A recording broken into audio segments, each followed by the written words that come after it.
Doesn't have to be salesy in any way, but you've got common ground. This is what I use for my outreach. This is what David uses for his outreach. This is what I tell all my guys to do with their outreach. It doesn't have to be cold. Find common ground. This is selling with human psychology. Take that one step further as well. So once we've got that reply, how do we actually sell them? How do we sell to someone that doesn't want to be sold to? People are struggling with B2B. Yiston is admitted that it's a lot harder on his new offer. It's got way more earning potential, but it's also a lot harder. Calvin, what is it that you do? Like your job is some sort of corporate sales, isn't it? Yeah, it's basically SDR, BDR, basically appointment setting, but corporate. Yeah, corporate appointment setter. You cold calling business owners, getting through the receptionist and all that jazz. Beautiful, love it. So much fun. On average, it takes 8.4 calls to speak to the decision maker once. Speak to the decision maker once doesn't mean it's going to go anywhere. You might have to contact them a couple of times. You need to understand your target audience so that once you've got the reply, once you've got through to the decision maker, once you've got the reply on Instagram, how do you then convert someone that doesn't want to be sold to into a paying customer? I already said what I was doing when I was doing outbound a couple of weeks ago is the first message I send them a voice note. Obviously, I've got Aristotle's triangle here, and I'm going to talk about that in a second. But the first thing that I would do, like David was talking about, is I'd mention some sort of credibility. Oh, yeah, you don't know David. Okay, don't worry. Just David's a case study, man. I've been helping him recently get into the online space. Did his first 2K day recently.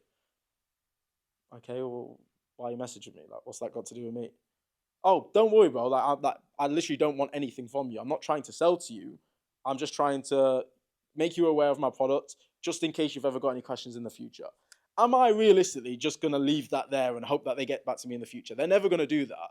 I'm sure when you guys have done outreach to try and find your first appointment setting client, there's probably been a million guys that have said, oh, I'm not hiring an appointment setter right now, but I'll keep you in mind in the future. Has anyone had that? Yes, everyone's had that. Are they going to get back to you in the future?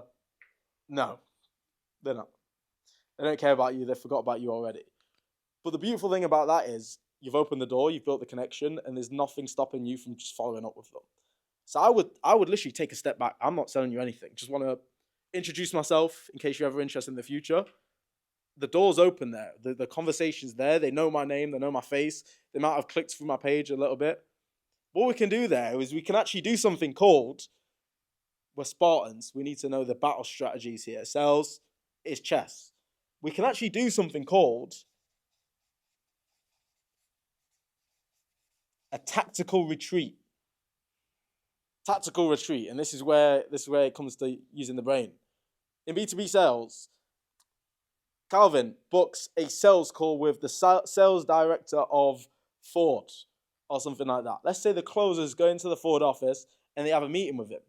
There might be loads of decision makers. There might be loads of steps in place. They might have to analyze their numbers, check if it fits the budget, blah, blah, blah, blah, blah. It might not just be a straightforward sale. 9 times out of 10, it probably isn't going to be a straightforward sale. But what the closers are going to have to do in order to sell Ford, a massive company, in order to close Ford, it's not just going to be a set the appointment, set the closing call, bang, jobs are good. It's not always that simple. Appointment setting is not always that simple, especially if you're in a B2B environment. It's not always just going to be a bang, bang, bang. But what we've got to do is we've got to be tactical here. We've got to treat these people like people. We've got to sell with human psychology. So one thing that I'll use something called a tactical retreat, where I've introduced myself, I've said hello, I've showed my face, I said I'm not selling you anything, but here's my service, and we've got, check my results or whatever. And I can leave them on red. Imagine someone's messaged me inbound, or they followed my page off a follower ad, it's a business owner. I've introduced myself, I've started talking to them, and then I've left them on red. They might not take any notice of it, they might be too busy. They also might be, oh, that was weird. He's not trying to sell to me. Even if they don't notice it straight away, when you follow up again, they'll be able to see, oh, he didn't push forward with that last time. That's a little bit weird. And then that's when you use the CRM, like a G, you add a follow-up date in so that you can reintroduce yourself 2 days later, 3 days later, and then you can start to ask the questions. Now, there's no sales pressure there. In sales, when you're talking to someone in sales, there's sales resistance, because no one wants to be sold to. If we come in, jab, jab, the reaction, as soon as you get jabbed in the face, you're going to put your guard up. Maybe you're going to even step back. Maybe even going to roll and pivot off. What we want to do is want to jab, and then walk around a little bit. Maybe lower our hands. Maybe lean in and get them comfortable. Let them relax. Let them relax a bit so that they're not expecting it, and we can just go bang. We can finish them off because we've got them to relax. Introduce myself. Tactical retreat. I disappear for a little bit. 2 days later, 1 day later, a week later, we reintroduce ourselves again, and we go again. Maybe their guard's still up. Maybe they still don't trust us. We're going to do everything we can to try and make us trust us with the Aristotle's triangle, which I'll talk about again. But we've got to treat these people like people, because they are people. We're not always going to be able to sell to everyone straight away, but we need to be willing to walk away, come back in, walk away, come back in. If we're working on a 10K offer and we're getting 10% commission, one sale's worth $1,000. Just because we don't want our leads to just buy or die. If you're talking to someone in a business environment and you're just pushing, handling objections, we're just going to scare a lot of people away. We're just digging for pain. We're just going to scare people, and they're going to disappear. A business owner, if you message me, I'm a business owner, with this silly script, what are your goals, bro? Oh, just following the batch, like I said. What are your goals, bro? Oh, just trying to see if I can help, man. Oh, yeah, like how much revenue did you do last month? Blah, blah, blah. It's going to scare me away completely. But in a B2B environment, when the sales are worth so much, it's not a case of just pressure, because what we don't want is to scare our customers away. We don't want that buy or die mindset. Instead, what we will do, we'll treat them like a human being, have multiple touch points, and we'll build a relationship with these people. When you are going back onto the mindset, when you're truly obsessed with becoming the best appointment setter possible, it will get to a point where it's like Chris. You all know Chris, I assume, Croatian Chris. Chris was really, really good because Chris would ask, like, in our Team Comms channel, oh, by the way, like, should I follow up with this guy? Some sales call that Yomi had 3 weeks ago that Yomi doesn't even remember. Chris just knew every single one of our leads by name. If someone messaged us, that person was implanted into Chris's brain. He knew all of our leads. He'd know the conversations. He'd know the people that he was talking to. In B2B, we can't just treat everyone like a lead. We have to know them as a person. We have to really remember our leads to the point where they're not just in the pipeline, the lever's on red, we follow up a couple of times, they're disregarded. It's no. We're building a relationship. We're maybe taking it slow. We're reading the environment. We're not going to start digging into pain points if they're not warm, if they're not receptive to it. We've got top closer here. I heard 5 minutes, and this guy had gal on deck. He read the environment. He's not going to go in for the kill if she's not receptive to it. Maybe, in this case, 5 minutes is all it took. And it took 5 minutes, and he closed the thing. But let's say if he didn't close it in 5 minutes, and she wasn't receptive to it after 5 minutes, he's not going in for the kill. He's got to warm them up a little bit first. Maybe he's got to warm them up, go back to the boys, have some laughs with the boys, have some drinks, show that he's having a good time, and then maybe 10 minutes later, he's going to go talk to her again. Get her guard down a little bit. It's the same sales. It's just sales. It's the same with the B2B leads. Even B2C leads. I even use this in B2C with David. Usually B2C is a little bit more straightforward. But if the volume's not there, then there's no reason why it should be. If a customer is worth £1,000 to you, I should hope that you're going to do everything it takes to just maximize that. Just get as many people on that 1K as possible. If your goal is 5K a month, you literally only need 5 people to buy. So we're not just going to treat these guys like usable, disposable objects. We're going to put our time and care into all of those people. Tactical retreat, following up. Oh, by the way, bro, it's super random. I know we've not spoken a couple of days. This made me think about you. Send them a case study. Send them a website. We want to live in these guys' head rent-free almost. We're almost like building up, like, why hasn't this guy tried to sell to me yet? We want them warm before we pitch them. There's 3 things that we need to cover when we're having conversations with these B2B guys, these bigger players. Aristotle's triangle. I mentioned this on a couple of group calls. Do you guys know what that means? Yeah? Almost, yeah. So ethos, logos, pathos. So ethos The direct translation from Greek means credibility. No. The direct translation from Greek is ethics. But what it means, like the actual meaning behind it, that's the direct translation of the word, but credibility. Logos, logic. Yeah, you got that one right. Logic. Pathos, emotion. These are the three things that we need to cover before we advance the sale. All of these three things. If we've not covered all of these three things, why are we advancing the sale? A business owner that's doing 6 figures, you heard me said it, he's gotten to the position where he's in right now because he's a logical guy. He's a G. He's an A player. He's above the average person. With no logic, we're not going to be able to convert that guy. We're not going to be able to just dig into a pain point if it's not logical. He doesn't really care about our credibility until we've actually built that relationship anyway. Just some random stranger in the DMs. Okay, congratulations, you helped this guy scale. I don't care. What are you trying to sell me? Don't care. So many people message me with an outreach message. We helped so-and-so do this, blah, blah, blah. We would love to work with you. Don't know you, don't care, not interested, don't want to be sold to. So what we need to do is when we're having a conversation with these guys is we can use the tactical retreats, we use the follow-ups, we use building a relationship to our advantage so that over a prolonged period of time, however long that might be, until they're receptive, we're constantly just trying to hit all of these three things. Constantly, bang, bang, bang, bang, bang, bang, bang. Anytime we're asking a question, we ideally want to tie logic into it. We want to try and ask permission to ask questions. What's the logical reason for us to ask permission? So we've got them receptive.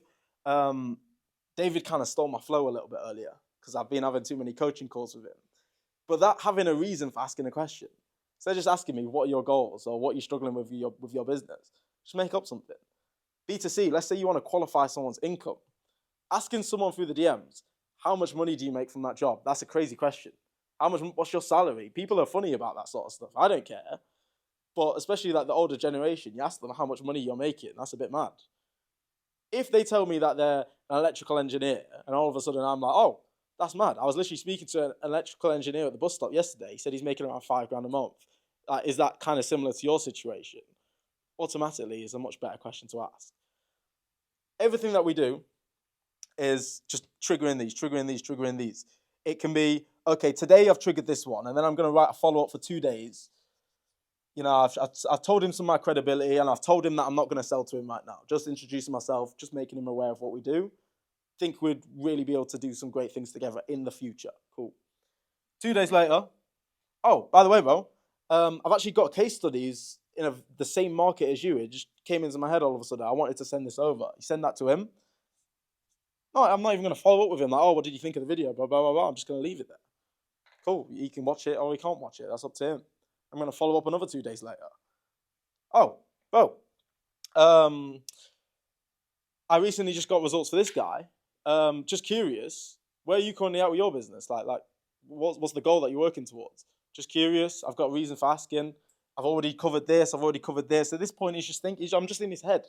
And what does this guy want? Why is he not selling to me? Like, this guy's a weirdo. Because it's different. I'm using my brain now. And my brain's working overtime. This is hard work. This is a hard work to do this. But we're in a big role here where we can earn a lot of money. We had to treat it accordingly. It's gonna be a lot to just be constantly just thinking about this guy that I messaged 2 days ago, this guy that I need to follow with, blah, blah, blah. Your brain will be an absolute mess if you're not using the CRM. Most important thing, you have to.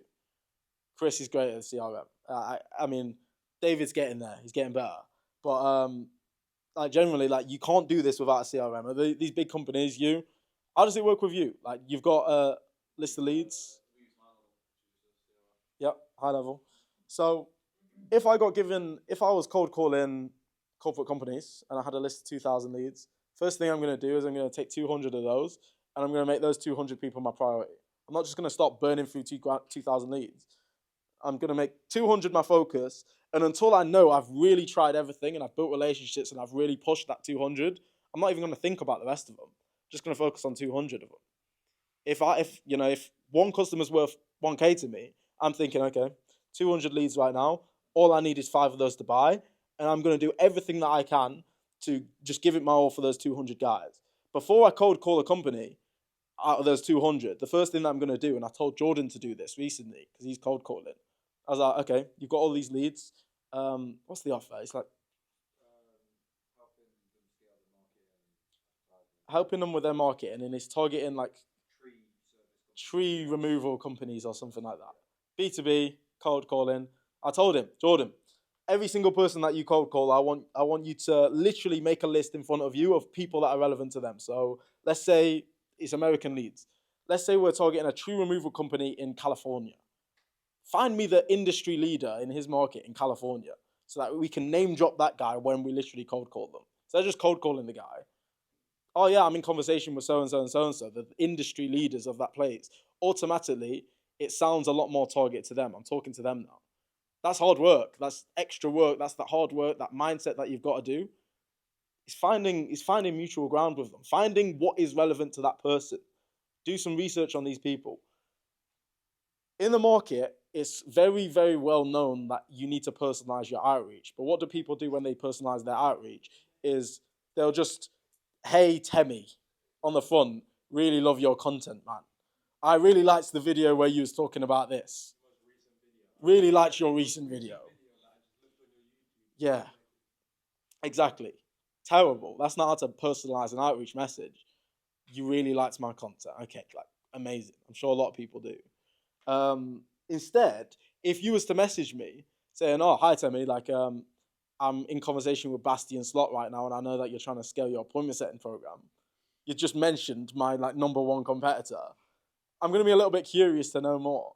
If I reply to that message just because I'm curious, and then he hits me with, "Oh, by the way, bro, I'm not even trying to sell to you right now. I just wanted to introduce myself in case you ever need this service in the future." Then now he's in my head. He just name dropped my biggest competitor and told me that he's not trying to sell to me right now. I mean, if anything, I want to know more myself. If anything, I'm going to continue following up with that because he's selling in a way that resonates with me, deeply resonates with me. So you need to be doing with your leads, especially you two where you've got your own offer. We're not just slinging shit at a wall here, just doing as many outreach as possible. I know you're using Loom videos. In your Loom videos, find what gets them going, what turns them on. You know what I mean? Instead of just giving them a little consult, blah, blah, blah. Actually try and work out, like, what is it that's going to resonate with these people? Okay, you messaging, it was real estate coaches. Real estate coaches. Who's the leading expert in? There you go. Mm-hmm. Last year I went to semi leads to like real estate companies, went to two of them, and that's been a way to like approach. Beautiful. Absolutely beautiful, yeah. So if you was to message them, you use an outreach message that triggers their curiosity, because that's what we want to do when we're doing outreach. We want to trigger curiosity, and then you give them some value. And then you might disappear for a little bit. And you might follow up with a relevant case study, blah, blah, blah. And then you've got a reason to ask them a question rather than just, what's your goals, bro? I would love to see if I can help. You've got a reason for asking the question. We're speaking to this brother that they also might know. Check their followers as well. I think you've got a perfect example for that. You could be like, oh, did I see you at XYZ's preference conference last year? And then he's Oh, I think I recognise you from so-and-so conference. Was you there? You know what I mean? It's like at this point, like we're playing a different game to everyone else. Everyone else is just, trying to grind it out. Fair play. They're trying to grind it out, just bang, bang, bang the outreach. But we're playing a completely different game. We're not just throwing shit at a wall. Like, we're really trying to maximize this. It's just about being efficient. Work for warm inbound, so obviously my offers all inbound. Mm-hmm. So like say someone follow me, instead of just being like, yo bro, thanks for the follow. Could I like look through who they're following? Yeah, I hate the message, thanks for the follow. I hate it now. Completely hate it. Absolutely. Someone follows you within 0.2 seconds, they've followed you, you've clicked on their page, you've had a look at their followers. Oh, you've got a mutual follower. Oh, you know so-and-so, question mark. You know so-and-so, right? Even automatically, you've got common ground. The response rate is going to be like ridiculously higher. The whole, thanks for the follow, bro. If we're targeting business owners, the business owners get this message on Clockwork by every single coach on the market. Every single appointment setter says, hey, bro, thanks for the follow, blah, blah, blah. How did you come across my page? What do you like about my content? Are you an agency owner? Are you looking to start one? What's your goals at the moment, bro? Everyone says the same thing like Clockwork. The market's receptive to it now. they don't want to be sold to. They don't want to have the same conversation a million times. I definitely don't. Straight away, if they follow you and you've got a mutual follower, oh, you know this guy, right? Boom, your response rate is going to be ridiculous, bro. Walmart, if I got a 47.5 response rate cold, they followed you, you're straight in the inbox, you're not dealing with message requests, your response rate is going to be insane.